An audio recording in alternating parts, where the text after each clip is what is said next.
Selamat sore, Pak. Sore, Pak. Apakah saudara calon Dr. Prim Haryadi, SHMH, siap untuk diwawancara?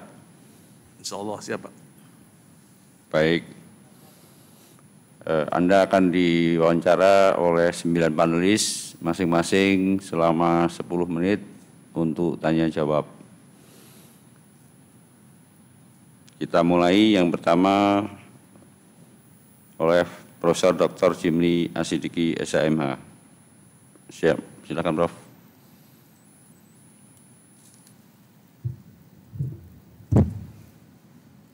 Baik, saudara, apa manggilnya nih? Dr. Prim apa? Ya, Prim, Prof.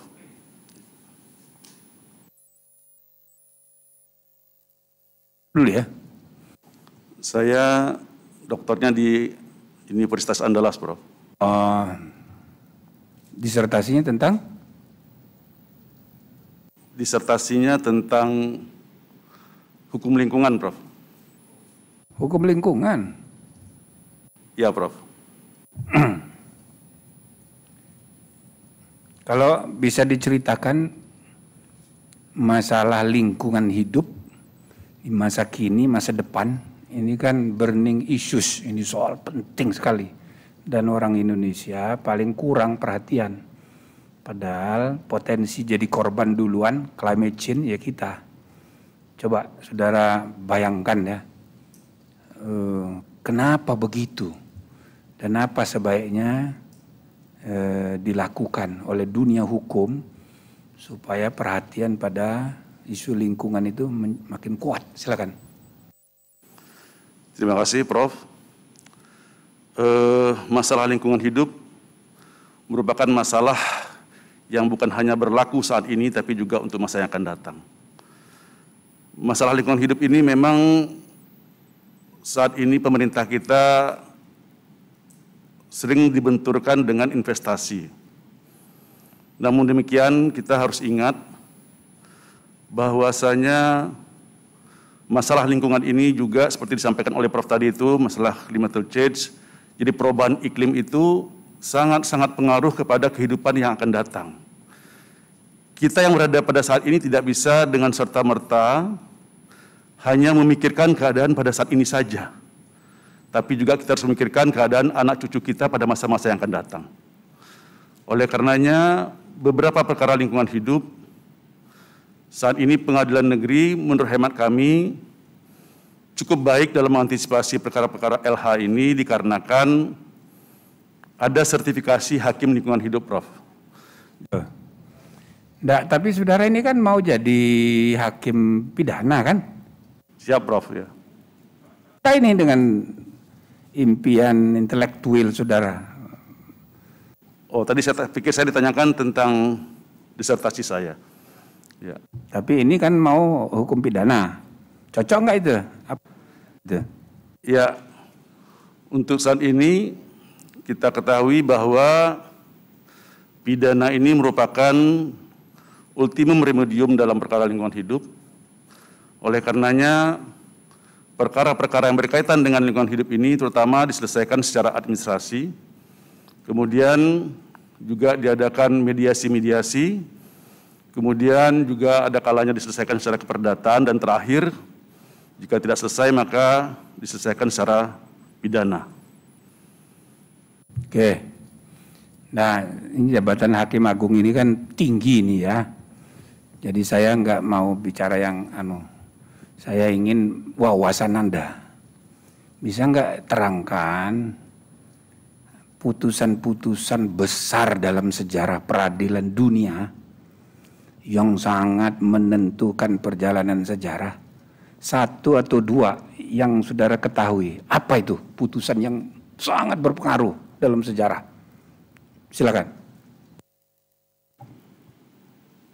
Kalau putusan yang seingat saya landmark decision berkaitan dengan LH ini adalah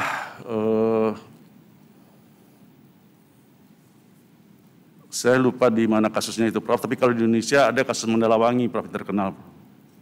Kasus apa? Kasus Mandalawangi. Kasus Mandalawangi itu adalah pemerintah daerah dinilai tidak berbuat, sehingga mengakibatkan adanya gurusan tanah, mengakibatkan tertimbunnya sebagian masyarakat yang mengakibatkan kematian. Itu di bidang lingkungan. Nah sekarang di bidang apa saja pokoknya putusan yang sangat penting banyak di seluruh dunia, di Amerika. Cuman yang saya mau tahu satu aja yang saudara punya perhatian, apa yang saudara anggap paling penting yang mempengaruhi sejarah peradilan dunia, misalnya gitu. Ada enggak? Satu aja. Ya, saya pernah mengikuti kasusnya O.J. Simpson, Prof, di Amerika, di mana yang bersangkutan dinilai bersalah gitu, melakukan pembunuhan kalau tidak salah saat itu. Tapi terus terang saya tidak mengikuti kasusnya secara tuntas, Prof. Ya, jadi intinya saya berharap Anda kalau jadi hakim agung itu harus siap ya menemukan hukum, menemukan keadilan, mencari dan menemukan dengan sungguh-sungguh gitu loh, membuat sejarah. Nah, bagaimana kira-kira? Izin, Prof. Jadi Mahkamah Agung, jadi hakim agung bukan sekedar untuk kerja. Ya, saya dalam 2 kali putusan saya berkaitan dengan lingkungan hidup ini, menurut hemat saya pernah melakukan penemuan hukum berkaitan dengan strict liability, Prof, di Pengadilan Negeri Jakarta Selatan. Saat itu, kasus kebakaran hutan dan lahan di daerah Sumatera Selatan, Menteri Negara Lingkungan Hidup menggugat di Pengadilan Negeri Jakarta Selatan. Nah, kita melakukan perluasan pengertian strict liability, pembuktian strict liability, di mana dalam perkara lingkungan hidup sangat sulit untuk membuktikan siapa pelaku dari tindak pidana itu, siapa yang melakukan pembakaran. Oleh karenanya kita menerapkan perluasan dari pengertian strict liability itu dari yang berakibat luas bagi lingkungan hidup. Nah, di situ kami menafsirkan berakibat luas itu adalah bahwasanya perkara-perkara lingkungan hidup, terutama perkara kebakaran hutan dan lahan ini, sangat berpengaruh kepada kehidupan sosial, kehidupan masyarakat, baik dari segi pendidikan, kesehatan, dan perekonomian. Karena kebakaran lahan ini mengakibatkan jarak pandang yang begitu pendek, sehingga sekolah-sekolah pun tidak bisa jalan, perekonomian juga tidak bisa jalan, dan mengakibatkan adanya penyakit ISPA di kalangan masyarakat. Kemudian pada saat kami bertugas di Pengadilan Negeri Jakarta Selatan, kami juga saat itu mengabulkan hak gugat pemerintah. Saat itu hak gugat pemerintah belum diatur dalam Undang-Undang Lingkungan Hidup. Nah, saat itu kami juga mengabulkan hak gugat pemerintah. Oleh karenanya dari 2 putusan tersebut, menurut hemat kami sudah mencerminkan sikap kami dalam perkara-perkara LH ini. Demikian, Prof. Jadi udah berapa puluh tahun ini jadi hakim? Saya menjadi hakim hampir 30 tahun. Nah, kira-kira berapa putusan yang saudara draft, tulis sendiri tahun itu? Ya ancer-ancer aja. Ya, hampir semua putusan yang saya saat itu bertugas sebagai hakim, saya buat sendiri, Prof. Kecuali memang pada saat saya bertugas beberapa kali sebagai Ketua Pengadilan di Jakarta Selatan dan di Denpasar, itu memang sebenarnya saya tidak banyak bersidang, Prof. Selama saya menjabat itu saya hanya 2 kali bersidang, tapi itu memang dibuat oleh anggota 1, pembaca 1, tapi saya koreksi terakhir sama saya. Oke, sudah pernah nulis paper buku gitu selama 30 tahun? Izin, Prof, belum pernah, Prof. Pernah diterbitkan? Belum pernah, tapi saya... Tesis?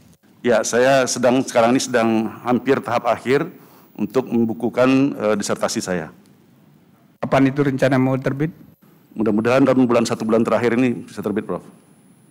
Baik, cukup, silakan. 1 menit, oh cukup. Baik, terima kasih, Prof. Selanjutnya kepada Prof. Amjudan Rifai, SHRRM, PSI. Silakan, Prof. Baik, terima kasih.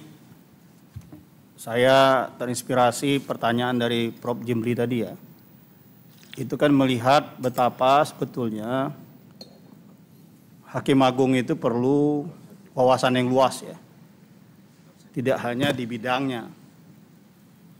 Saya sejak hari pertama fokus pada konvensi-konvensi misalnya. Banyak yang nggak bisa jawab, maka diturunkan pekerjaan sehari-hari terpaksa. Nah, kepada Pak Prim ini, saya tertarik bicara soal capital punishment, ya. Hukuman mati, ya, death penalty. Ya. Bagaimana pandangan Bapak? Kenapa saya menanyakan ini? Ini juga ada perkembangan yang cukup signifikan di dunia. Ya, ada kelompok yang kontra dengan hukuman mati. Kalau kita buka dokumen United Nations, mungkin sekarang lebih dari 60% ya. Negara-negara itu sudah tidak lagi menerapkan hukuman mati. Kita lihat ya, salah satu yang menjadi halangan Turki misalnya untuk masuk ke Uni Eropa, itu karena di dalam hukumnya itu masih mengakui hukuman mati. Itu salah satu saja ya. Nah, Saudara Prim Haryadi, apa posisi saudara sebagai Hakim Agung? Apakah pro terhadap hukuman mati atau sebaliknya dengan argumentasi? Saya persilakan. Terima kasih, Prof. Berkaitan dengan hukuman mati ini, menurut hemat saya, negara kita masih membutuhkan hukuman mati ini dikarenakan untuk perkara-perkara tertentu kita masih memerlukan pidana mati ini. Saya contohkan dalam perkara narkotika, Prof. Dalam perkara narkotika, pada saat kami bertugas di Pengadilan Negeri Tangerang, itu modus daripada pelaku tindak pidana itu adalah dengan menelan. Menelan heroin dalam jumlah yang cukup besar, sehingga tidak terdeteksi oleh petugas bea dan cukai kita. Nah, ini heroin dalam jumlah 20-an butir, satu butir aja itu kalau pecah mati itu, Prof. Karena penggunaan heroin adalah 0,01 miligram. Dan heroin ini sangatlah berdampak luas jika ini lolos ke dalam wilayah hukum Indonesia, masuk ke pasaran Indonesia, ini akan mengakibatkan anak bangsa menjadi korban. Oleh karenanya, untuk tindak pidana kelas seperti ini, hal-hal seperti ini, seperti mengimpor dari luar negeri masuk wilayah hukum Indonesia, saya pikir pidana mati ini masih kita perlukan. Saat ini juga, karena ketatnya pengawasan di daerah-daerah bandara kita, penyelundupan narkotika ini sekarang masuknya melalui pelabuhan nih, Prof. Ya, saya baca dalam kasus terakhir ini di Sukabumi masuknya dari pelabuhan. Kemarin juga pernah saya baca di Kalianda juga masuk melalui pelabuhan. Saya bersyukur teman-teman pengadilan masih konsisten dan juga saya lihat sampai ke tingkat Mahkamah Agung masih menguatkan putusan pengadilan tingkat pertama yaitu dengan pidana mati ini. Kemudian juga dalam perkara korupsi. Dalam perkara korupsi juga masih dimungkinkan, pasal 2 ayat 2, masih memungkinkan pidana mati ini dijatuhkan jika pelaku tindak pidana ini melakukan dalam hal negara dalam keadaan bahaya. Yang kedua, jika perekonomian negara dalam keadaan sulit. Nah, hal-hal seperti ini undang-undang masih memungkinkan, Prof, untuk diterapkan pidana mati. Demikian, Prof. Baik, jadi menurut saudara untuk tidak pidana korupsi itu masih dimungkinkan untuk hukuman mati ya. Setuju, Prof. Saudara setuju untuk mempertahankan hukuman mati, tentu saja bukan karena menelan pilnya tadi ya. Ya, saya Tapi ya pidana urannya kan panjang, tapi kalau yang hati-hati itu Anda setuju karena menelan pilnya ya. Akibatnya ya yang luas ya. betul akibat. Nah, di dalam saudara setuju menerapkan hukuman mati terhadap korupsi tadi dalam keadaan tertentu ya. Bagaimana saudara memandang tindak pidana korupsi seperti yang dilakukan oleh bansos lah, untuk bansos yang sekarang lagi hangat di masyarakat? Bisa nggak itu diterapkan hukuman mati? Ya, kalau melihat daripada kita kan selama ini hanya mengikuti dari pemberitaan, Prof. Tapi kalau melihat dari pemberitaan, sebenarnya Mahkamah Agung sudah menentukan dengan mengeluarkan pedoman pembidanaan dalam pasal 2 dan pasal 3 Undang-Undang Tipikor ini. Tinggal nanti menerapkan berapa jumlah kerugian negara, kemudian sampai tingkat seberapa pelaku ini, peran dari pelaku ini, dan juga seberapa jauh akibat-akibat dari yang dilakukan oleh terdakwa ini. Ini karena perkaranya kalau saya tidak salah belum inkrah, Prof. Ini, makanya saya nggak berani berkomentar lebih jauh lagi. Tapi dengan Mahkamah Agung sudah mengeluarkan pedoman-pedoman pemidanaan pasal 2 dan pasal 3 ini, menurut hemat kami ini harus diterapkan oleh majelis hakim. Bagaimana menurut saudara kemudian kalau kita mempertahankan hukuman mati ini kita dianggap tidak sejalan dengan masyarakat internasional? Bagaimana komentar saudara? Ya, kita ini kan negara berdaulat, Prof. Jadi menurut hemat saya sepanjang kita masih bisa membuat dalam pertimbangan hukumnya secara baik, bisa diterima oleh masyarakat luas, maka menurut hemat kami pidana mati ini masih bisa dipertahankan. Yang penting teman-teman betul-betul bisa mempertimbangkan akibat daripada tindak pidana yang dilakukan, apalagi kalau Mahkamah Agung sudah menentukan dalam pedoman pemidanaan hal itu dimungkinkan, ya kami selaku Hakim Agung kalau dipercaya nanti tentunya akan menerapkan pidana mati tersebut.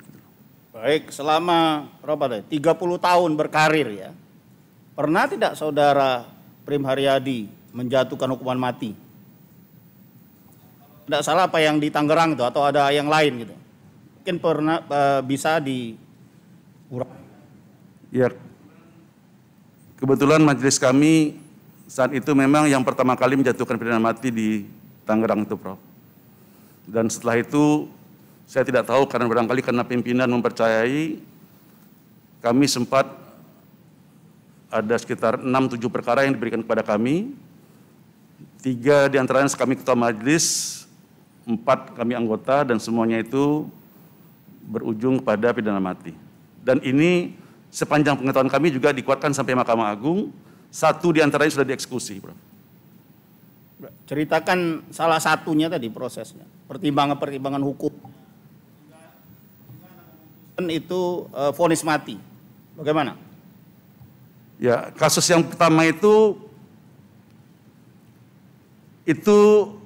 barang itu diterbangkan dari Nigeria, kemudian transit di Singapura. Nah, mungkin agak jelas barang itu tuh apa? Heroin ini, Prof. Heroin ini dibawa dari Nigeria, kemudian transit di Singapura, itu dikeluarkan. Karena ada tenggang waktunya sekian jamnya itu. Kalau nggak dikeluarkan pecah dia. Nah, dikeluarkan di Singapura, kemudian dicuci, Prof. Dikeluarkan melalui buang air besar, kemudian dicuci, itu sebesar bola pingpong itu digergaji, nggak bisa dibuka biasa, digergaji besi, Prof.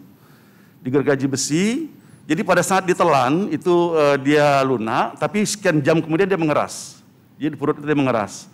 Nah, kemudian itu dikeluarkan, kemudian pada saat akan terbang ke Indonesia dipindahkan lagi barangnya ke pembungkusnya itu. Kemudian setelah itu ditelan lagi, baru diterbangkan ke Jakarta.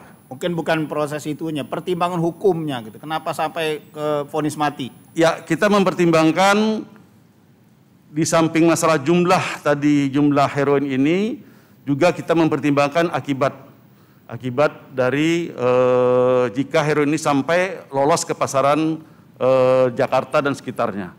Oleh karena jumlahnya yang cukup besar dan juga akibat yang kita nilai heroin ini berakibat luas kepada masyarakat, maka majelis saat itu kami sepakat untuk menjatuhkan pidana. Baik ya, saya pikir tadi terkait jaringannya misalnya, kemudian statusnya pengedar. Iya. Baik ya, waktunya habis, saya disiplin untuk itu ya. Saya kira cukup. Terima kasih Ketua. Terima kasih, Bro. Selanjutnya kepada Dr. Andes M. Taufik HZ MSI. Silakan, Pak. Terima kasih. Pak Dr. Primaria di SHMH, saya ucapkan selamat kepada saudara atas capaian sehingga saudara bisa ikut wawancara pada kesempatan ini. Artinya ini tahap akhir seleksi di KY. Tidak mudah untuk sampai ke tahap ini, dan dari seratusan orang yang peserta dari awal sekarang tinggal 24 orang. Satu diantaranya adalah saudara Prim. Oleh karena itu saya ingin tahu latar belakang dan motivasi saudara untuk ikut seleksi ini. Silakan. Kalau latar belakang saya mengikuti seleksi ini adalah saya ingin peningkatan karir, Prof. Maaf, saya ingin peningkatan karir, Pak Wakil. Saya berkarir selaku hakim di tingkat pertama dan tingkat banding selama lebih kurang hampir 30 tahun, 26 tahun saya di tingkat pertama dan 4 tahun di tingkat banding. Oleh karenanya saya berharap kemampuan saya berkarir selama ini bisa saya pergunakan, saya sumbangkan kepada Mahkamah Agung pada saat saya di tingkat yudek juris. Kemudian motivasi saya untuk mengikuti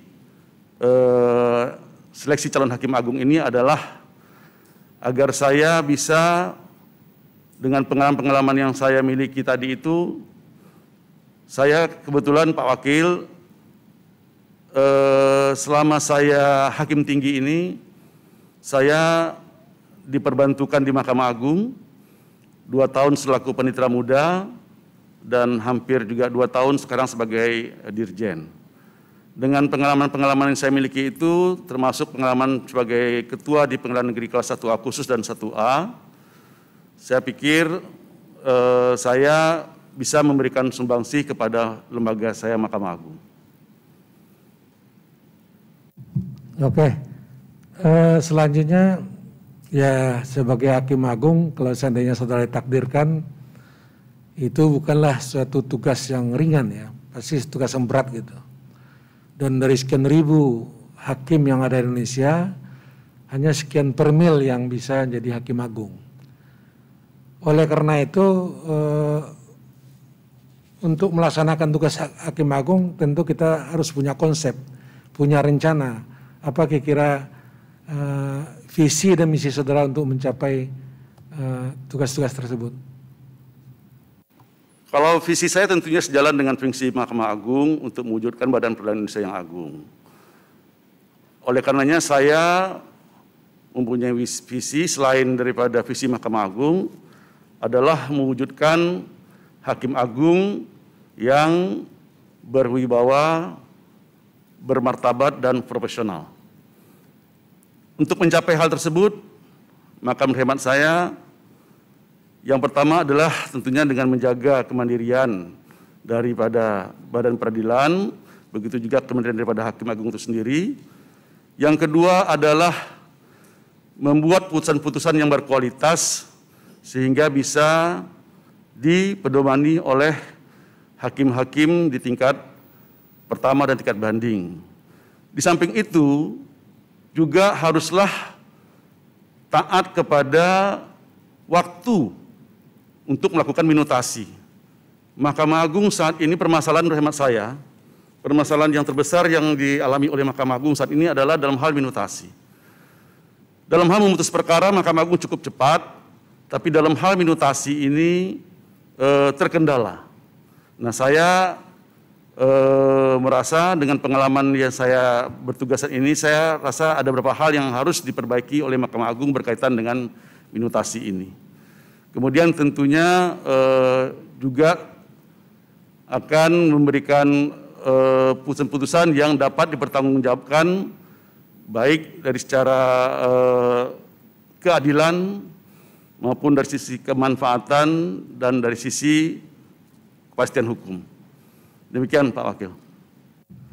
Baik, kalau kita lihat dari misi Mahkamah Agung itu sendiri, itu merupakan suatu kegiatan yang merupakan domainnya manajerial, manajemen.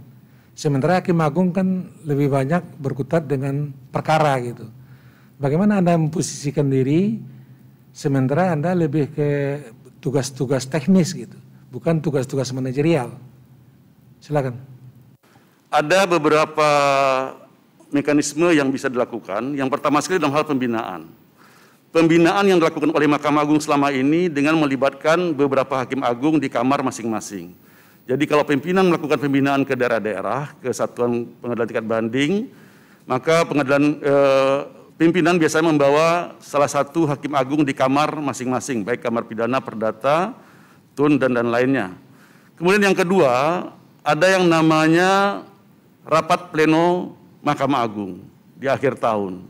Di rapat pleno itu tentunya kita juga bisa memberikan sumbangan-sumbangan pemikiran kepada pimpinan Mahkamah Agung untuk memberikan solusi-solusi terhadap permasalahan-permasalahan yang dialami oleh Mahkamah Agung. Kemudian di samping itu juga ada rapat pleno kamar yang dilaksanakan setiap tergantung kepada kamar masing-masing, tapi kalau saya tidak salah di SK KMA 214 dan 213 itu mengamanatkan rapat pleno kamar itu diadakan 3 bulan sekali gitu. Demikian Pak Wakil. Oke, tadi saudara mengatakan udah berapa tahun terakhir ditugaskan sebagai Direktur Jenderal ya? Siapa? Sebagai seorang dirjen, apa terobosan-terobosan yang pernah saudara lakukan? Pada saat awal pandemi, Departemen Kumham tidak memberikan izin kepada para tahanan untuk keluar dari rutan, Pak, untuk bersidang dari rutan. Jadi saat itu ada surat kepada hampir kepada satker-satker bahwa mereka tidak mengirimkan tahanan untuk bersidang di pengadilan negeri. Nah, permasalahan ini kami antisipasi dengan kami mengeluarkan SK Dirjen untuk melakukan persidangan secara online saat itu. Itu yang pertama, Pak. Kemudian ditindaklanjuti dengan adanya MOU dengan lapas dan juga dengan kejaksaan. Kemudian terakhir diperkuatlah oleh pimpinan Mahkamah Agung dengan perma. Yang kedua, kami juga mengeluarkan kebijakan memberikan pemberdayaan kepada pengadilan tinggi sebagai kawal depan Mahkamah Agung. Saat ini kita berikan kepercayaan kepada pengadilan tinggi untuk melakukan pembinaan dan pengawasan, dan mereka harus melaporkan kepada kita tentang apa yang mereka lakukan oleh pengadilan tinggi ini. Kemudian kami juga terakhir tahun 2020 sempat mengeluarkan 3 pedoman yang harus dijadikan patokan oleh pengadilan tingkat pertama dan tingkat banding. Yang pertama berkaitan dengan 1691 tahun 2020 itu berkaitan dengan restoratif justice, 1692 berkaitan dengan penyandang disabilitas, dan 1693 berkaitan dengan sarana dan prasarana persidangan secara online. Di samping itu juga Badilum juga sudah menerbitkan beberapa aplikasi berkaitan dengan monitoring terhadap eksekusi secara elektronik, kemudian juga ada monitoring terhadap survei secara elektronik, dan juga tentunya surat menyurat secara elektronik, dan semuanya itu kita gabungkan dalam yang namanya Elantra, elektronik terhadap beberapa aplikasi tadi itu dilakukan secara elektronik. Demikian.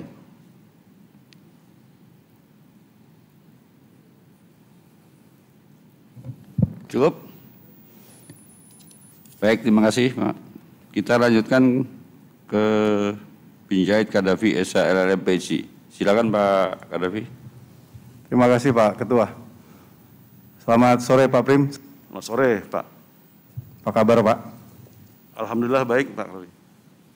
Pak Prim, saya mau tanya, Bapak bisa jelaskan kewajiban hakim untuk mengundurkan diri dari persidangan itu dalam situasi apa saja Pak? Seorang hakim harus mengundurkan diri dalam persidangan jika terjadi konflik of interest.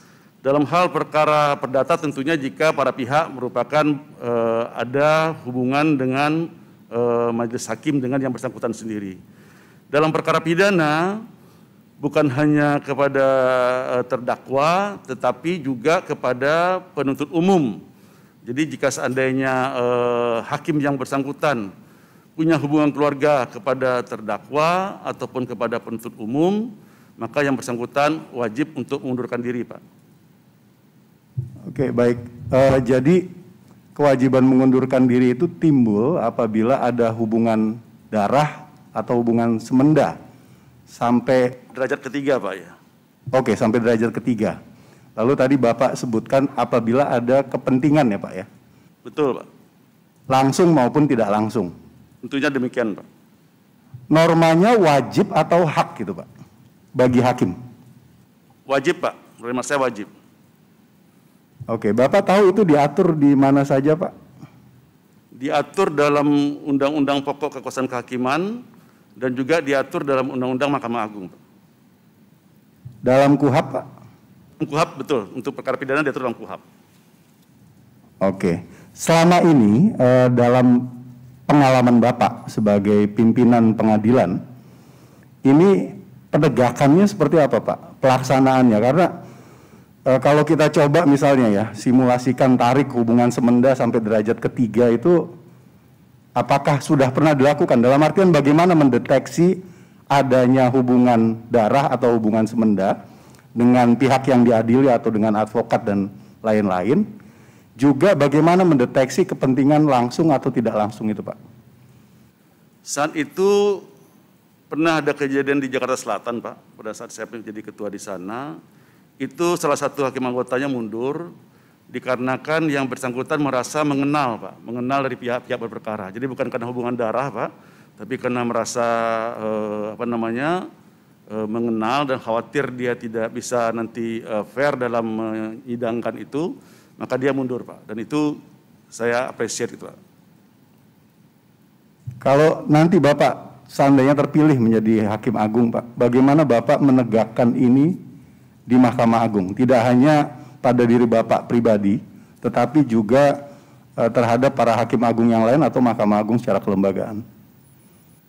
Pada saat saya menjabat sebagai panitera muda, ada salah satu ketua kamar yang saat itu bertindak selaku ketua majelis, Pak. Beliau menelpon saya untuk datang ke ruangan, kemudian menyampaikan bahwa beliau mundur dari perkara ini. Oleh karenanya saya pikir Hakim Agung yang punya konflik of interest ini, dia wajib untuk menyampaikan kepada pimpinan, karena pimpinan tidak akan tahu kalau tidak akan disampaikan gitu. Oleh karenanya dalam kasus yang saya alami tadi itu, beliau ini menyampaikan kepada saya untuk menyiapkan penetapannya untuk disampaikan kepada Pak Ketua, Pak. Karena penentuan majelis itu dari Panmut, Pak, menyerahkan kepada Pak Ketua. Oke, terima kasih Pak Prim jawabannya. Kemudian saya mau tanya Pak, produk regulasi di MA itu apa saja Pak? Di Mahkamah Agung itu ada 3 bentuknya, Pak. Yang pertama peraturan Mahkamah Agung, yang kedua surat edaran Mahkamah Agung, yang ketiga bentuknya SK KMA. Keempat, mohon maaf Pak, juga ada surat dari Sesma. Jadi ada 4, Pak. Kalau Bapak sebagai Dirjen, itu apakah punya produk regulasi? Kita punya produk regulasi tapi mengikatnya kepada pengadilan tingkat bawah, Pak. Seperti saya mengikatnya kepada pengadilan tinggi dan pengadilan negeri. Tapi kalau Mahkamah Agung tentunya mengikat kepada seluruh lingkungan peradilan, Pak. Oke, kalau dari sisi hierarki itu paling tinggi yang mana, Pak? Yang mengikat keluar dan ke dalam itu ada perma, Pak. Karena perma ini mengikat keluar dan ke dalam. Kalau SEMA itu mengikatnya hanya pada dalam saja, Pak. Oke, sekarang saya mau tanya sedikit, Pak, tentang tata tertib persidangan, Pak, ya. Bapak bisa jelaskan tata tertib persidangan itu diatur di mana saja, Pak? Tata tertib persidangan itu diatur di KUHAP, Pak. Kemudian juga ada peraturan yang dikeluarkan oleh Menteri Kehakiman saat itu. Nah, kemudian kami, Dirjen Badilum juga sempat mengeluarkan peraturan, tapi oleh karena saat itu ada satu hal yang dianggap kurang pas, sehingga Mahkamah Agung meminta peraturan itu dicabut, dan Mahkamah Agung akan menerbitkan perma yang berlaku untuk seluruh peradilan. Dan ini sudah terbit, Pak, dari Mahkamah Agung. Dan kami ikut terlibat di situ. Oke, karena begini, Pak, kalau tadi Bapak sebut KUHAP ya. Sebenarnya karena Bapak Badilum ya, Dirjen Badilum kan ruang lingkup Bapak juga di perkara perdata ya, persidangan perdata atau peradilan perdata. Itu ada juga di HIR, Pak. Intinya sama, bahwa hakim ketua majelis lah yang berwenang berdasarkan hukum acara, baik pidana maupun perdata, untuk menegakkan tata tertib persidangan. Nah, tadi Bapak cerita bahwa Bapak pernah menerbitkan semacam surat edaran, Pak, ya, yang menyerahkan kewenangan untuk menegakkan tata tertib persidangan kalau tidak salah kepada ketua pengadilan, Pak. Betul, Pak. Nah, kemudian itu dikoreksi menurut Bapak ya? Iya, dikoreksi. Oleh Mahkamah Agung dengan perma yang kemudian sudah sesuai dengan ketentuan dalam KUHAP maupun HIR, ketentuan hukum acara yang berlaku. Betul, Pak. Bisa dijelaskan kenapa alasan Bapak waktu itu menyerahkan kewenangan untuk menegakkan tata tertib persidangan kepada ketua pengadilan ketimbang kepada ketua majelis agar sesuai dengan ketentuan dalam hukum acara, baik di KUHAP maupun HIR? Saat itu memang ada beberapa pengadilan negeri itu mendapat tekanan-tekanan, Pak, dalam arti beberapa kejadian yang katakanlah majelis yang lagi sedang bersidang itu diserang oleh pihak-pihak yang tidak puas dengan perkara. Nah, saat itu memang kami memberikan izin itu kepada ketua pengadilan, tapi tentunya kami juga memaklumi karena ketua pengadilan inilah yang paling bertanggung jawab atas seluruh kejadian yang ada di pengadilannya, di satkernya. Nah, nanti dalam pelaksanaannya biasanya ketua pengadilan ini mendelegasikan, Pak. Bisa mendelegasikan kepada humas, bisa juga mendelegasikan langsung kepada majelis. Demikian, Pak. Tapi saat itu menurut Pak Ketua Mahkamah Agung, oleh karena adanya keberatan dari beberapa katakanlah dari beberapa teman-teman wartawan, maka itu minta dicabut dan kami lakukan karena beliau beralasan Mahkamah Agung akan menerbitkan yang berlakunya menyeluruh seluruh untuk lingkungan peradilan gitu, Pak. Oke, jadi pada akhirnya Bapak menerima koreksi dari pimpinan Mahkamah. Iya, Pak, betul, Pak. Lewat produk regulasi MA yang tertinggi, yaitu perma, yang memang pengaturannya sudah sesuai dengan hukum acara begitu, Pak, ya? Benar, Pak.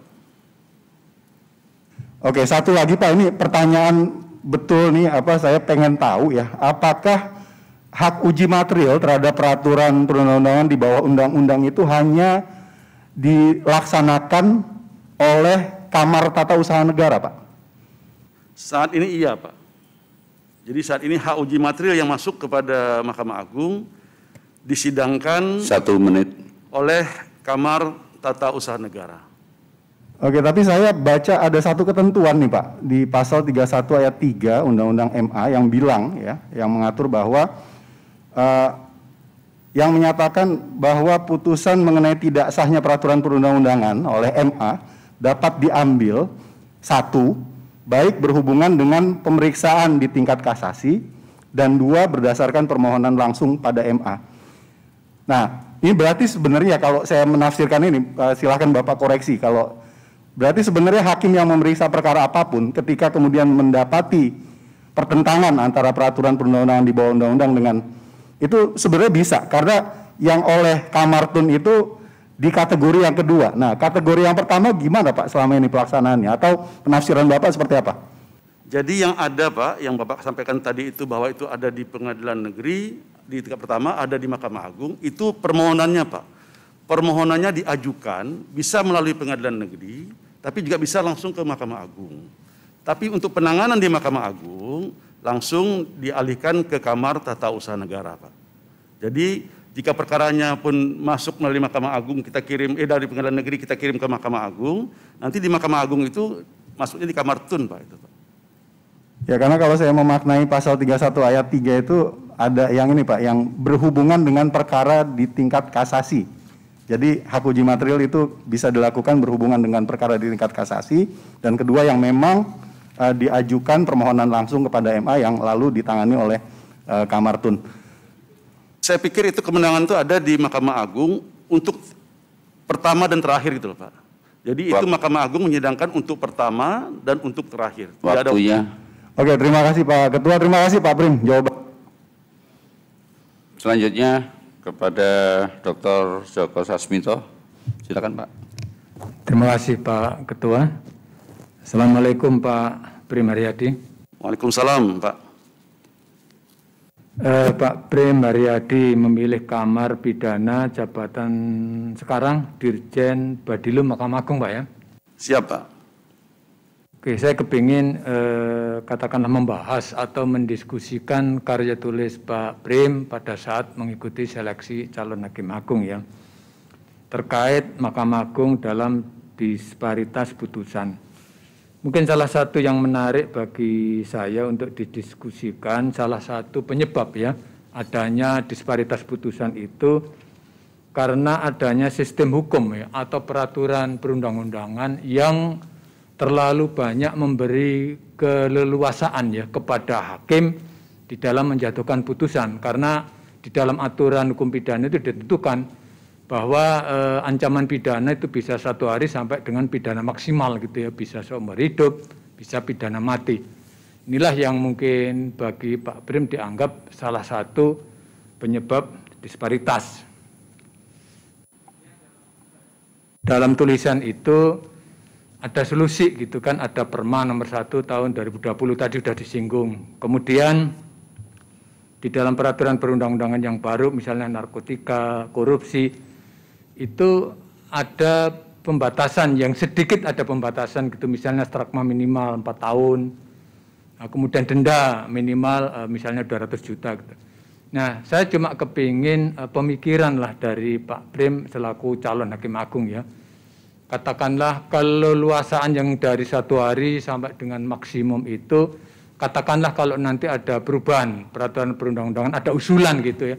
Kira-kira pemikirannya bagaimana ya supaya keleluasaan hakim itu tidak terlalu tajam jauh gitu ya, mulai 1 sampai maksimal gitu. Apa kira-kira yang akan dilakukan untuk perubahan sehingga kewenangan hakim ini tidak terlalu luas gitu dalam strakma pemidanaan itu? Silakan.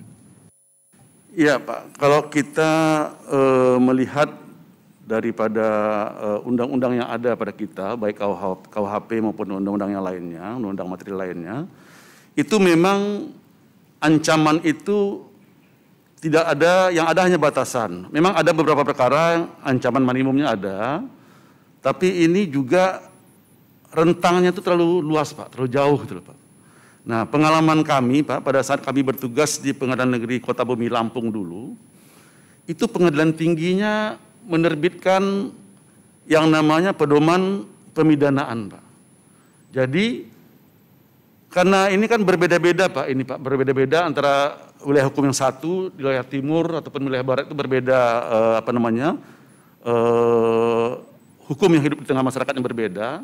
Maka menurut hemat saya itu ada bagusan juga yang terjadi di Pengadilan Tinggi Lampung saat itu diberi kita contoh.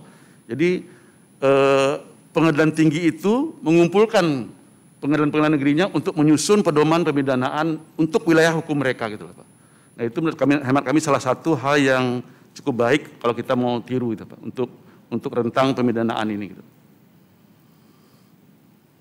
Oke, mungkin saya akan mencoba memberikan gambaran ya. Maksud saya gini, itu kan artinya terobosan melalui peraturan yang dibuat oleh pimpinan terkait gitu ya, mungkin KPT dan maksud saya dalam aspek perubahan peraturan. Misalnya kalau dulu kita pernah belajar S1 ya, kan ada hukum pidana perbandingan atau perbandingan hukum pidana ya, mungkin sekarang sudah berubah ya. Saya ingat saya dulu ada katakanlah di Filipina kalau nggak salah atau di Thailand gitu. Pemidananya itu tidak strakmannya dari 1 hari kemudian sampai ke maksimal gitu. Ada misalnya dijatuh pidana ringan, pidana sedang, pidana berat, pidana khusus sangat berat gitu. Itu artinya sudah ada pilihan gitu. Ini maksudnya membuka pemikiran bagaimana kalau ke depan ada konsep-konsep perubahan seperti itu. Jadi hakim itu tinggal buka kamus saja. Oh ini pasal ini ringan, itu berarti ancamannya sekian. Jadi sudah nggak terlalu jauh seperti ini. Bagaimana kalau misalnya ini ya membuka pikiran kita perubahannya seperti itu atau mungkin ada usulan lain, silakan. Ya, usulan itu cukup baik Pak, tapi faktanya Pak ini saat ini seperti kami contohkan perkara narkotika. Perkara-perkara dengan didakwakan dengan 114 yang ancaman minimumnya itu 4 tahun. Tapi dalam faktanya itu yang terbukti itu jadi orang hanya menguasai dalam jumlah kecil, segelintir kecil mau dihukum 4 tahun. Itu juga kita kan ketahui lapas kita sekarang ini sudah overload Pak. Oleh karenanya Mahkamah Agung dengan kesepakatan kamarnya melakukan terobosan, walaupun tidak didakwakan 127, jika faktanya terbukti maka majelis dapat saja menyatakan itu 100 menguasai, tetap dakwaan mengacu pada dakwaan, hanya strafmatnya disimpangi.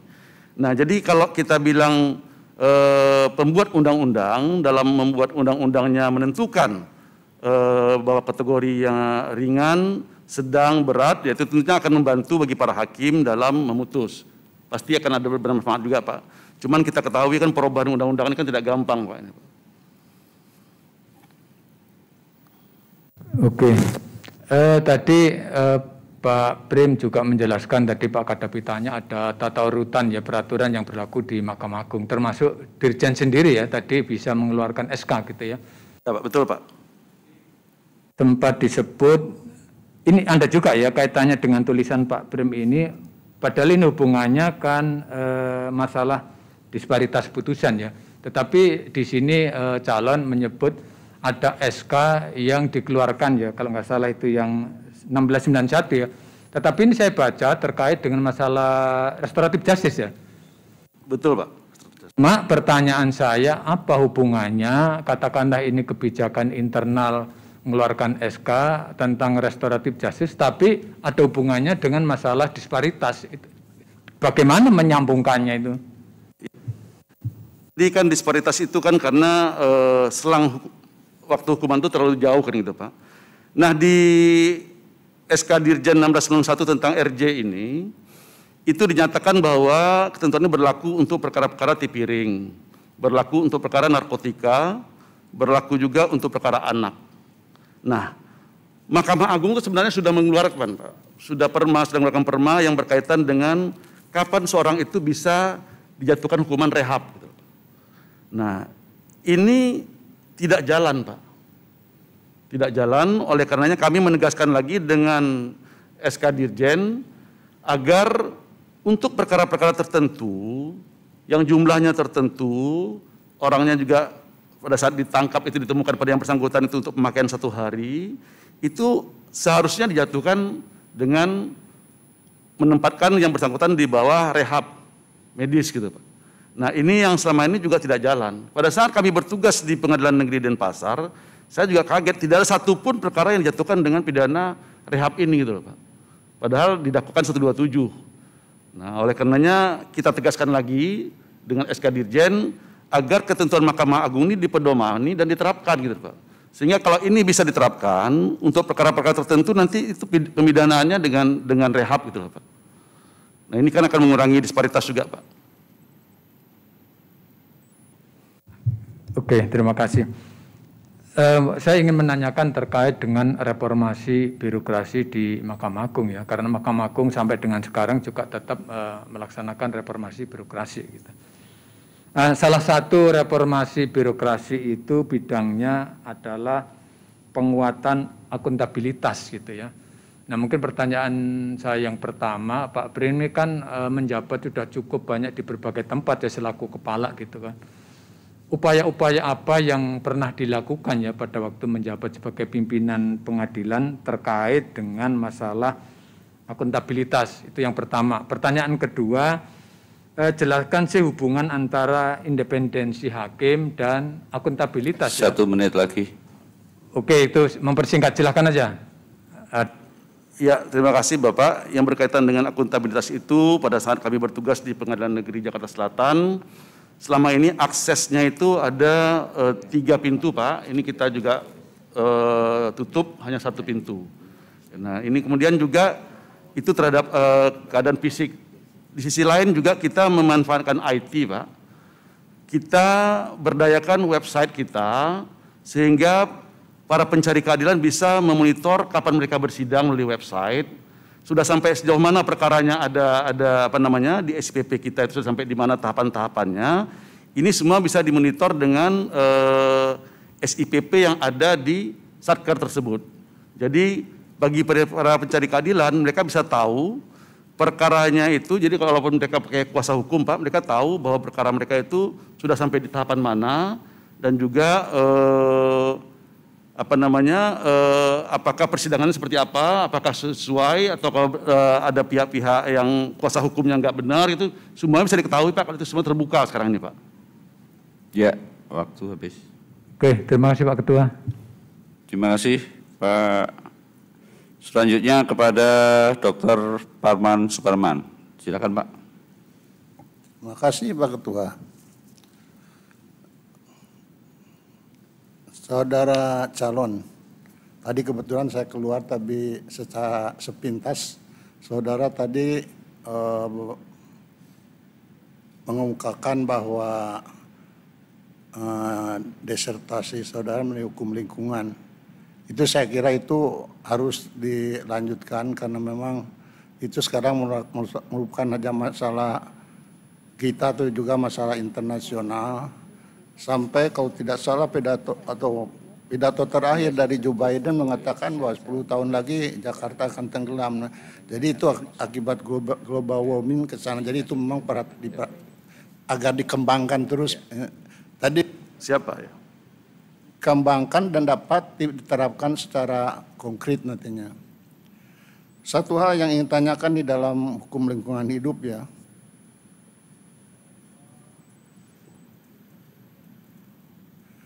Di dalam hukuman tadi saudara mengatakan bahwa kesulitan untuk mencari siapa yang akan didakwa melakukan tindak pidana lingkungan itu.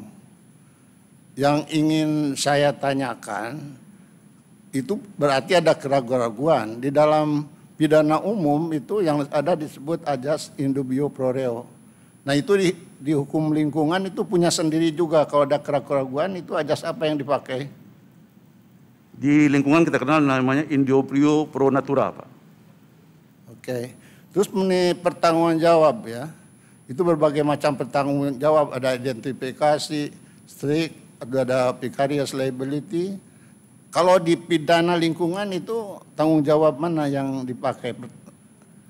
Sistem atau ya sistem bertanggung jawab apa yang dipakai?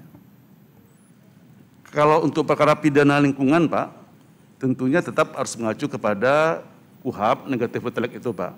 Tapi kalau untuk perkara di perdatanya kita mengenal yang namanya strict liability.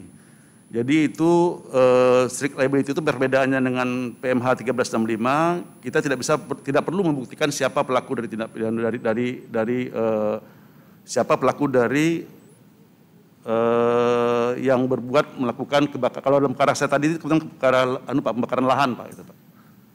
Lalu dalam perkara pidana kalau subjek hukumnya korporasi bagaimana berdasarkan sistem pertanggungjawab yang mana? Kalau korporasi berlaku vicarious liability, Pak. Apa? Vicarious liability, Pak. Di hukum lingkungan, tapi saya ingin menanyakan karena selama ini saya belum ada yang kebetulan menjelaskan kepada saya mengenai hal yang tidak diatur di dalam KUHP dan atau peraturan atau tindak pidana khusus lainnya, yaitu mengenai justice kolaborator dan whistleblower.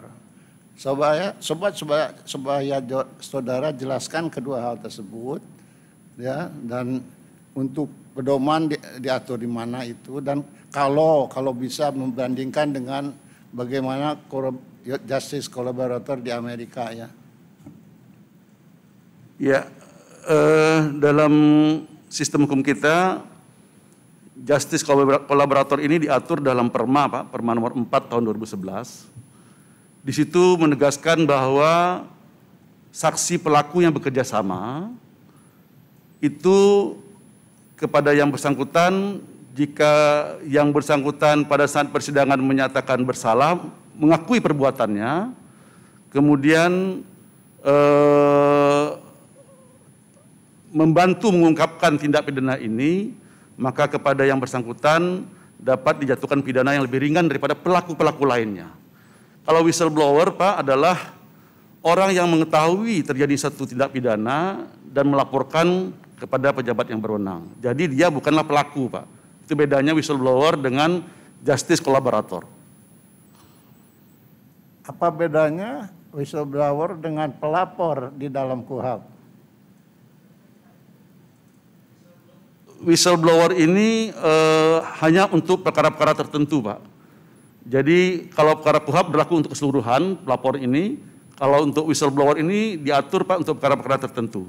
Seperti perkara-perkara seperti perkara-perkara korupsi dan lain-lainnya gitu.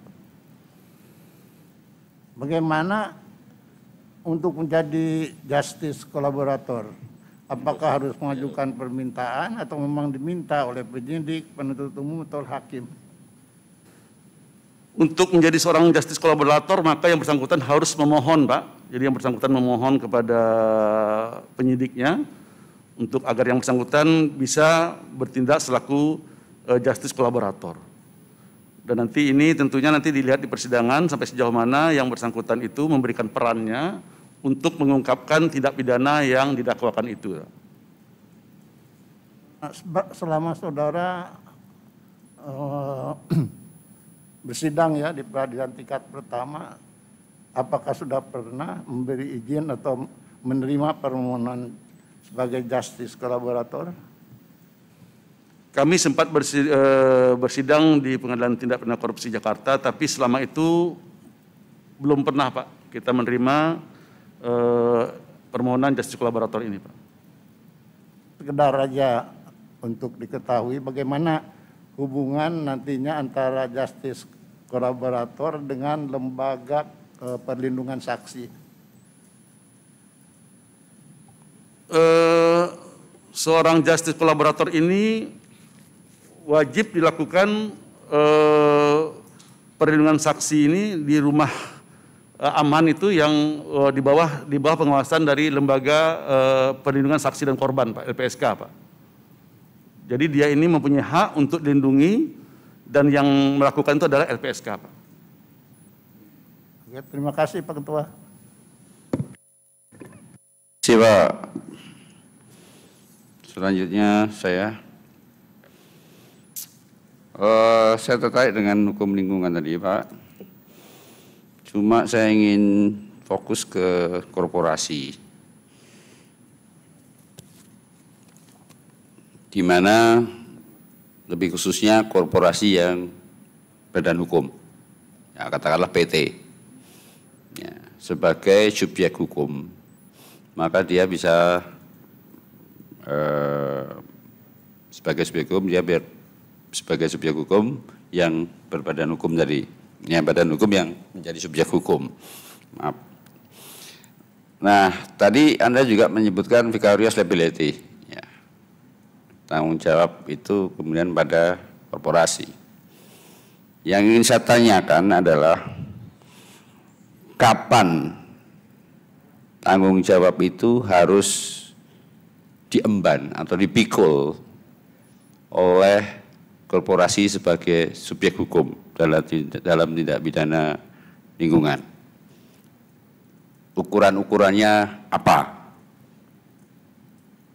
Ya, jika korporasi ini dalam melakukan aktivitasnya dinilai tidak melakukan yang namanya kehati-hatian, Pak. Yang dikenal dalam hukum lingkungan namanya azas precautionary principle. Oke. Jadi jika korporasi ini dalam melakukan usahanya, misalnya yang bersangkutan punya menara pemantau api itu hanya terbatas, sementara arealnya begitu luas, Pak. Atau yang bersangkutan punya menara ini tapi ketinggiannya juga tidak sesuai dengan luasnya lahan. Nah, hal-hal seperti ini dinilai bahwa korporasi itu tidak melakukan yang namanya kehati-hatian.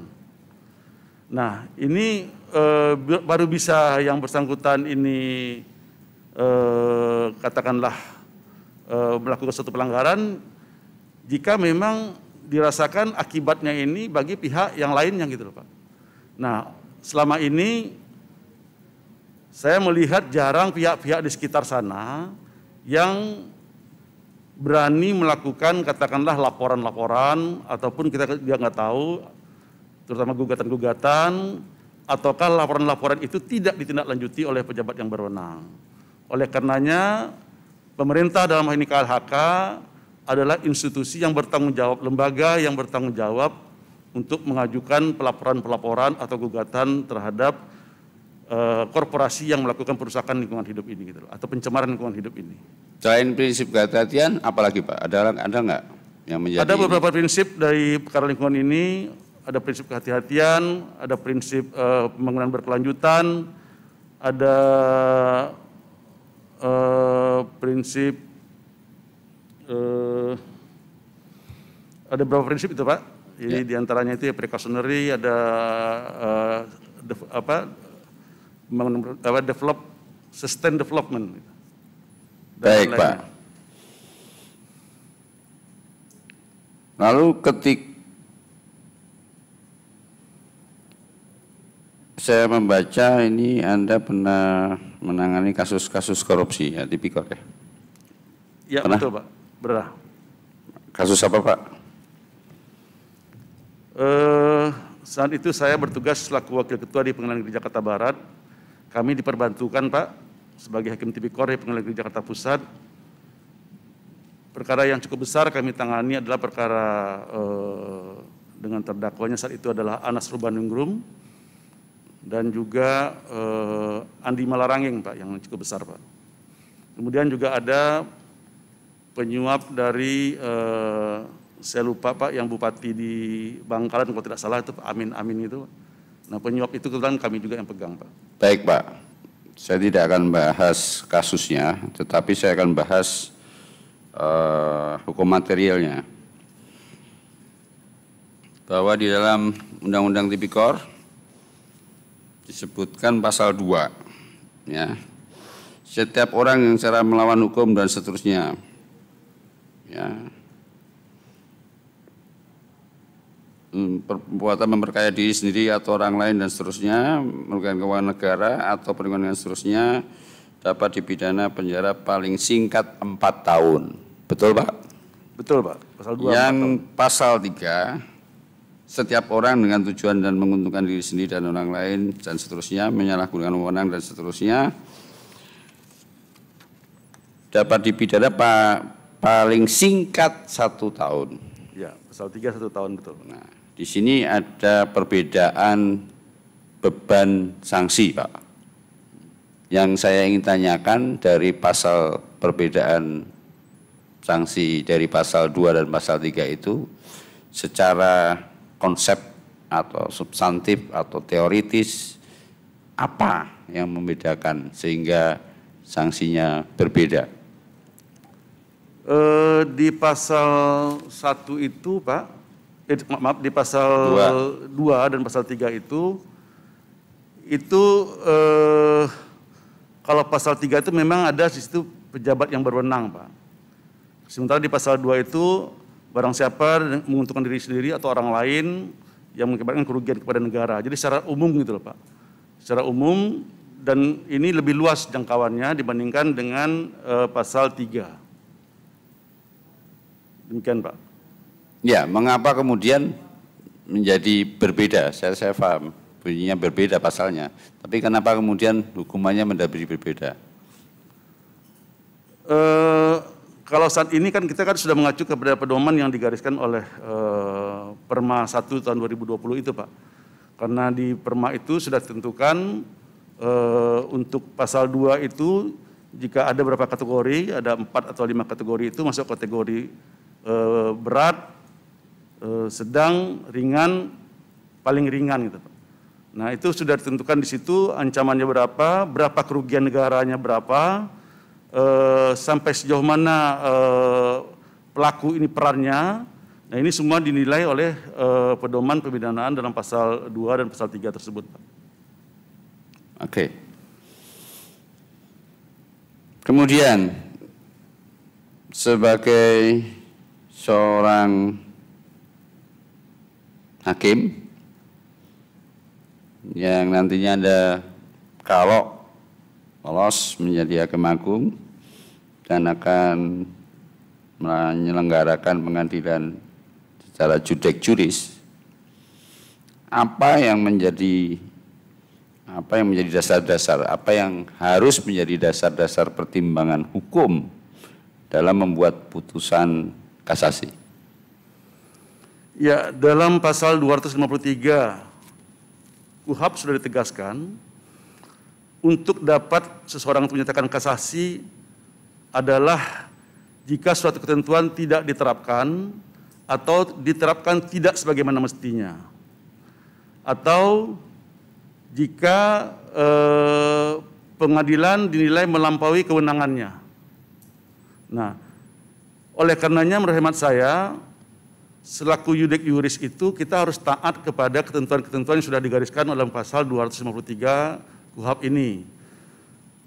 Seorang yudek yuris menurut hemat saya tidak bisa masuk kepada mempertimbangkan berat ringannya hukuman.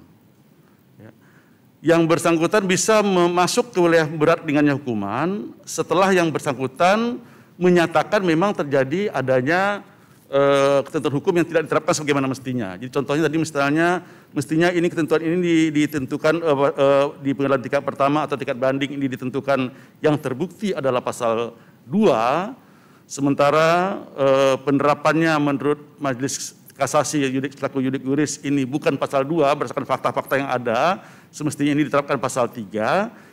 Dalam hal inilah baru bisa masuk ke wilayah bisa masalah serafmat, masalah hukuman. Tapi kalau ini tidak dipertimbangkan terlebih dahulu, masalah adanya hukum yang tidak diterapkan sebagaimana mestinya tadi itu, maka hakim kasasi menurut hemat saya tidak bisa masuk kepada menentukan berat ringannya hukuman, Pak. Kalau dasar-dasar pertimbangan lainnya, Pak, pertimbangan hukum, argumentasinya, selain suatu putusan yang baik tentunya argumentasinya adalah bisa diterima secara sosiologis, secara yuridis, dan secara filosofis, Pak. Jika satu putusan itu mempertimbangkan secara baik ketiga hal tersebut, maka menurut hemat saya putusan ini bisa menjadi bahan bagi pihak-pihak akademisi ataupun bagi hakim tingkat pertama dan tingkat banding untuk mempedomani. Gitu. 1 menit lagi, Pak. Sudah?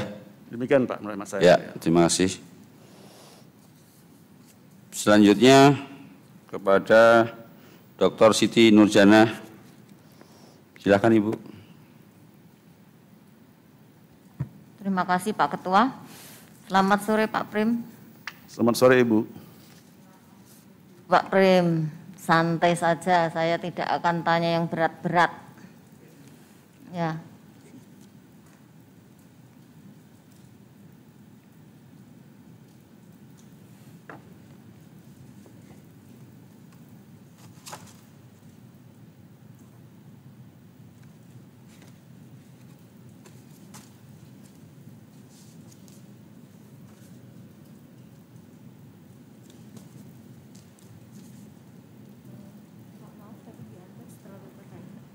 Nah, sudah Pak.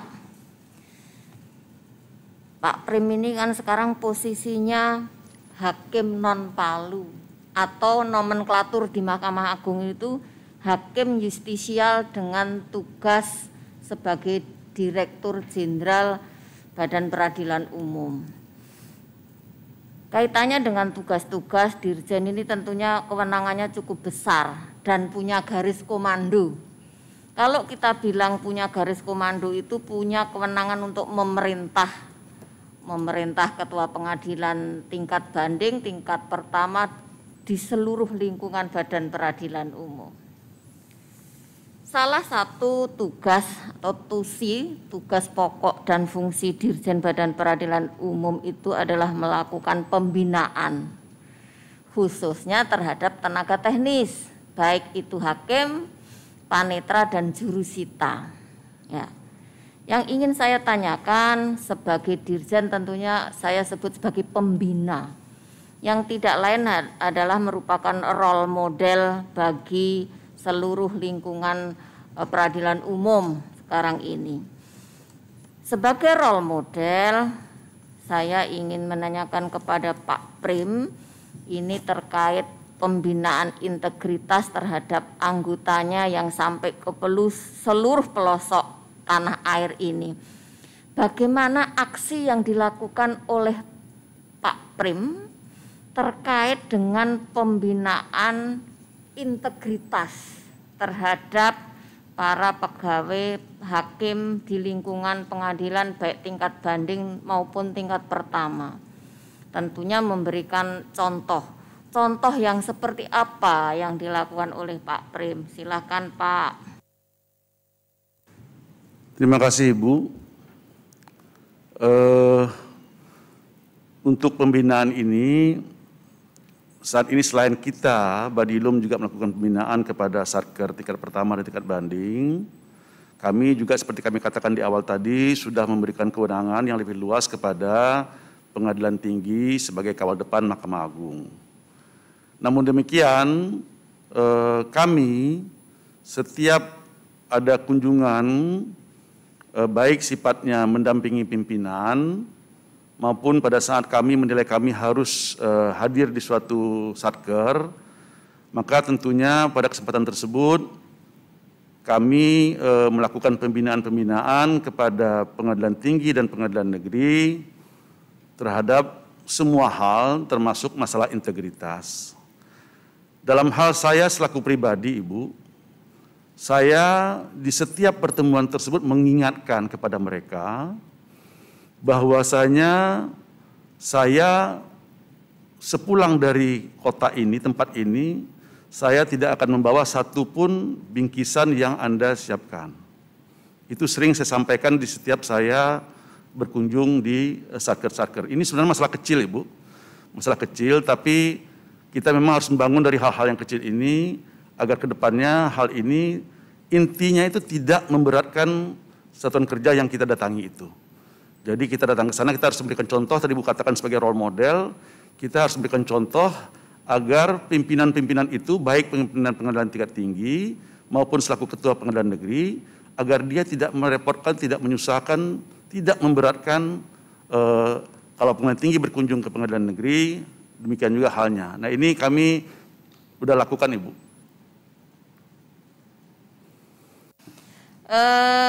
Di dalam kode etik dan perilaku hakim saya tidak mau sebut satu persatu, tetapi antara lain ada yang mau saya katakan bahwa hakim itu tidak boleh berhubungan dengan para pihak, dengan para pengacara. Apakah pernyataan saya ini benar Pak Prim? Kalau benar, bagaimana Pak Prim ini memberikan pembinaan, memberikan arahan kepada para hakim di seluruh Indonesia di lingkungan Badan Peradilan Umum ini? Terima kasih Pak Prim.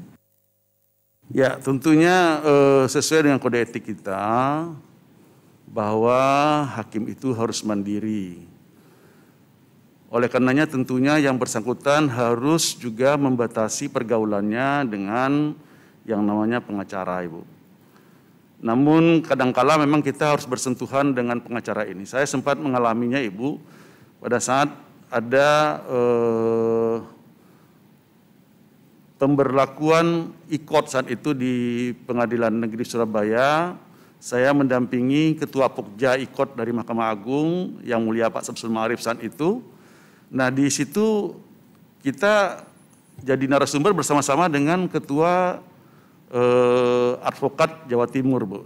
Jadi kalau hal-hal seperti itu memang sulit kita untuk mengelaknya. Tapi di sisi lain tentunya saya di setiap pembekalan yang saya sampaikan kepada teman-teman di Satker, tentunya mereka juga harus membatasi diri, tidak berhubungan, tidak bergaul dengan pihak-pihak yang berperkara, khususnya para penasihat hukum. Baik Pak Prim. Pak Prim ini kan orangnya luwes, supel, banyak teman. Kalau saya bilang orangnya ramah. Nah, kaitannya dengan nantinya apabila Allah mengizinkan, Allah meridhoi Pak Prim ini jadi Hakim Agung, ada enggak niat dari Pak Prim atau komitmen dari Pak Prim bahwa setelah jadi Hakim Agung, karena kalau sudah jadi Hakim Agung itu menjadi role model tidak hanya di lingkungan Badan Peradilan Umum, tetapi menjadi role model bagi seluruh lingkungan yang ada di Mahkamah Agung dan seluruh masyarakat. Apalagi Hakim Agung ini kan jumlahnya sedikit Pak, sehingga kalau saya bilang ekstremnya itu gerakan tubuhnya aja dipelototi sama orang-orang atau para hakim dan anggota atau keluarga pengadilan di seluruh Indonesia dari 4 lingkungan dan masyarakat. Apa yang menjadi komitmen Pak Prim atau mungkin ada yang mau dirubah kebiasaan-kebiasaan yang mungkin selama ini Pak Prim lakukan, nanti setelah jadi Hakim Agung saya harus berhenti dari itu, misalnya seperti itu. Apa kira-kira, ada enggak? Kalau misalnya ada, kira-kira apa yang Pak Prim harus berubah itu? Atau dihentikan mungkin kebiasaan-kebiasaan yang selama ini, misalnya hobi-hobi apa yang Pak Prim lakukan. Terima kasih. Ya, terima kasih Ibu. Insya Allah jika saya dipercaya untuk melaksanakan tugas di Mahkamah Agung sebagai Hakim Agung, tentunya ke depan saya berjanji berusaha melakukan yang terbaik, berusaha tentunya akan membatasi diri dalam pergaulan, dan tentunya saya akan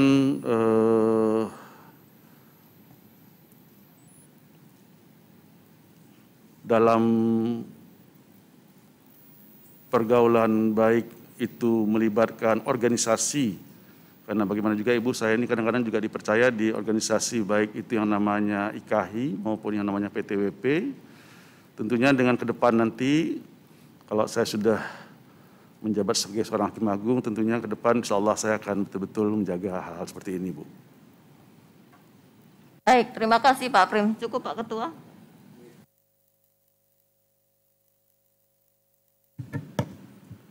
Terima kasih Bu. Untuk selanjutnya Sukma Fileta Esa RRM. Silakan Ibu. Baik. Pak Prim Haryadi, tadi ini sebenarnya saya pertanyaannya lebih ke integritas ya. Tapi saya tergelitik juga tadi ketika Bapak menyampaikan bahwa untuk meminta pertanggungjawaban korporasi itu syaratnya apakah perusahaan tersebut tidak melakukan kehati-hatian, begitu tadi ya Pak ya.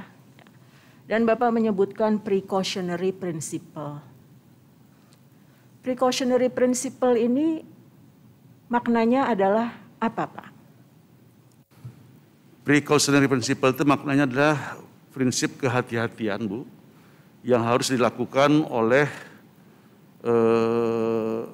suatu badan hukum dalam badan hukum ini menyelenggarakan kegiatannya mengelola suatu perusahaan.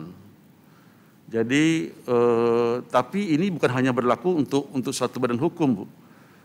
Dalam kasus Mandalawangi itu seingat saya juga pemerintah daerah dinilai tidak hati-hati, ya, tidak berbuat sesuatu, padahal dia mengetahui daerah itu adalah daerah yang rentan terhadap gurusan lahan gitu loh, Bu. Oleh karenanya, ya ini juga berlaku bagi semua pihak gitu. Baik, tadi Bapak menyebutkan contohnya adalah menara ya, menara di ini kan ya, di kebun sawit kira-kira begitu ya. Nah, apakah mengenai menara itu dibangun karena supaya bisa melihat terjadinya titik api dan sebagainya, itu dari segi saintifik, Pak? Apakah sesuatu yang masih belum jelas di antara para ahli di seluruh dunia, itu belum jelas. Sebab jika itu yang terjadi, itulah precautionary principle, sama dengan climate change. Benar tidak, nanti akan naik tuh sea levelnya gitu. Ini kan ada yang bilang iya, ada yang bilang tidak. Nah, sedangkan kalau soal menara tadi, itu apakah dari segi saintifik memang masih ada perbedaan pendapat di antara para ahli? Kalau untuk scientific evidence itu untuk menemukan titik apinya, Bu, ya. Ya, untuk menemukan titik apinya ada di koordinat berapa. Tapi menara ini kaitannya bukan dengan scientific evidence tadi itu, Bu. Kaitan menara ini adalah apa yang sudah diperbuat oleh perusahaan tersebut gitu loh. Bagaimana perusahaan tersebut mengantisipasi terjadinya kebakaran lahan gitu loh, Bu. Jadi ya, baik, Pak. Ya. Baik, saya agak ini ya. Scientific evidence itu contohnya, Pak. Produk transgenik. Belum jelas sekarang apakah akan ada dampak nanti 20 tahun lagi, 30 tahun lagi, itu precautionary principle. Tapi kalau dari sekarang sudah bisa diduga, kalau misalnya pohon ditumbangkan, lama-lama tanah longsor, itu mungkin apa, Pak? Apa lebih tepat prevention ya? Prevention. Pencegahan betul, Bu, ya. Ya, ini karena kalau soal lingkungan saya tertarik, Pak. Kita pernah sama-sama dalam. Ya, betul, Bu. Saya tahu Ibu ahli di lingkungan hidup ya. Pernah juga, ya, betul, Bu. Iya. Tadi atas pertanyaan Ibu Nur, Bapak menyebutkan bahwa, sebentar nih catatan saya tadi mana, nyelip. Bentar ya, Pak.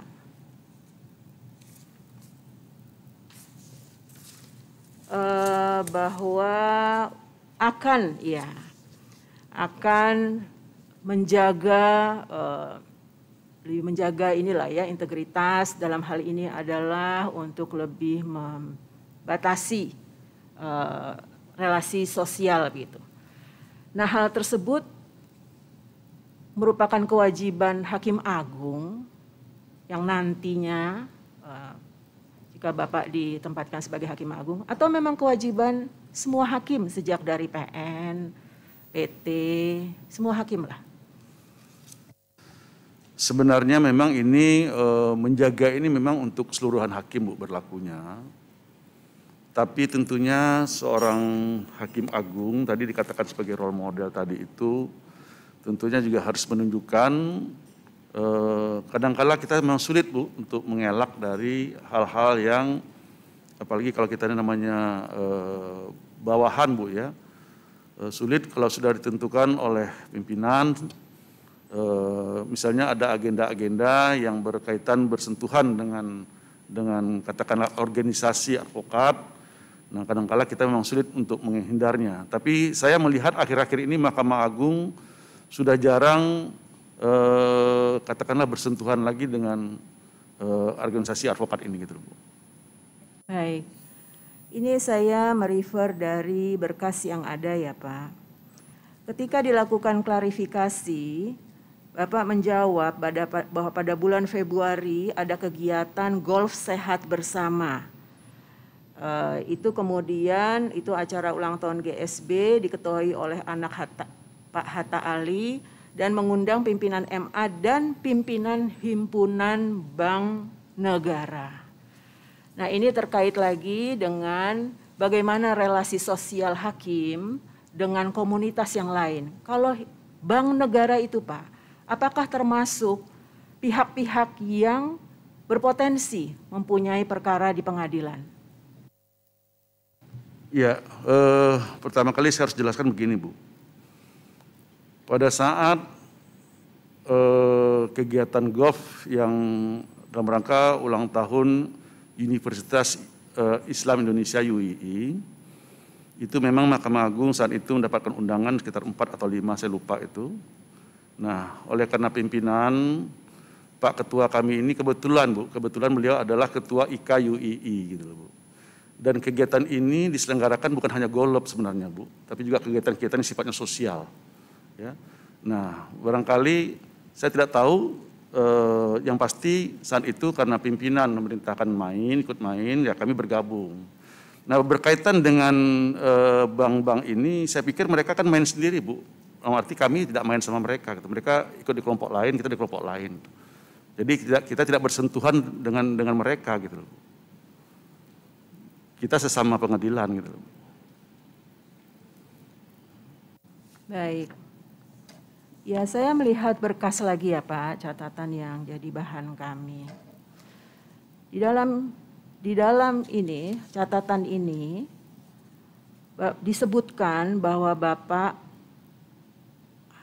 ini mohon maaf ya, menyontek ketika pelaksanaan profile assessment saat seleksi calon hakim agung tahun 2019. Ya, nah, apabila dikaitkan dengan kode etik hakim ya Pak, KPPH, itu kan ada beberapa prinsip, 10 prinsip. Kira-kira prinsip mana Pak yang tidak cocok dengan peristiwa yang barusan saya sampaikan? Saya jawab, Bu. Saya mau klarifikasi dulu, Bu, yang dikatakan saya menyontek pada saat asesmen. Bu, ya. Pada saat asesmen itu terbuka. Kita saya nggak tahu ada 5 apa 10 orang di ruangan di sini di KAI ini, di 5 apa 10 orang di ruangan itu, dan itu juga ujiannya di depan kita ini sudah pengawas, Bu. Bagaimana dibilang saya bisa menyontek? Ya, saya pikir CCTV-nya ada itu, gampang saja membuktikannya gitu, Bu. Jadi saya klarifikasi, saya sangkal dan saya bantah kalau dikatakan saya menyontek saat itu. Baik. Ini jika dikaitkan dengan tadi pasal ketentuan di dalam KPPH, Pak. Ini terlepas Bapak tadi membantah ya, jadi jika terhadap peristiwa seperti itu, prinsip mana Pak yang tidak? Kalau itu prinsip kejujuran, Bu. Jujur, seorang hakim harus jujur. Terima kasih ya Pak.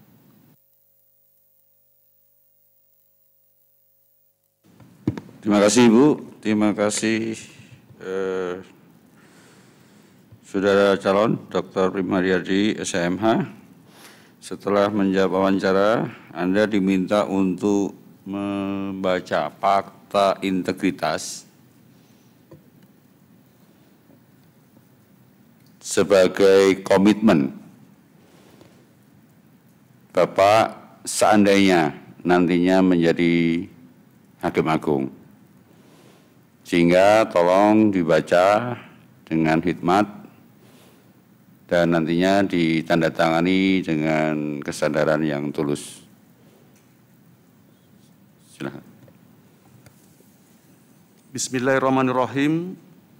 Fakta integritas. Saya Dr. Prim Haryadi, SHMH, dengan ini menyatakan sebagai berikut. 1. Berkomitmen menjalankan tugas, fungsi, wewenang, dan tanggung jawab sesuai dengan peraturan perundang-undangan yang berlaku.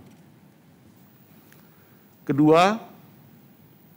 Berkomitmen mewujudkan peradilan yang bersih, berwibawa, dan bebas korupsi, kolusi, dan nepotisme, serta menghindari perbuatan tercela. 3. Menjaga dan menegakkan kehormatan, keluhuran martabat, serta perilaku hakim. Keempat, melaksanakan dan menegakkan kode etik dan pedoman perilaku hakim. 5, apabila saya melanggar angka 1 sampai dengan 4 tersebut di atas, saya bersedia mundur sebagai hakim agung dan menerima sanksi sesuai dengan peraturan perundang-undangan serta siap menghadapi segala konsekuensinya. Jakarta, 4 Agustus 2021, yang menyatakan Dr. Prim Haryadi, SH.MH.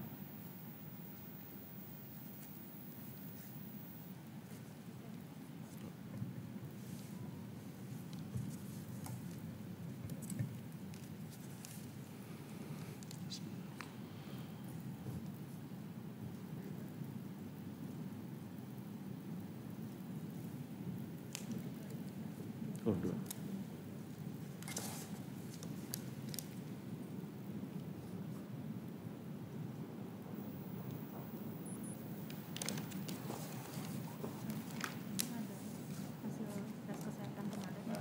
Oh ya.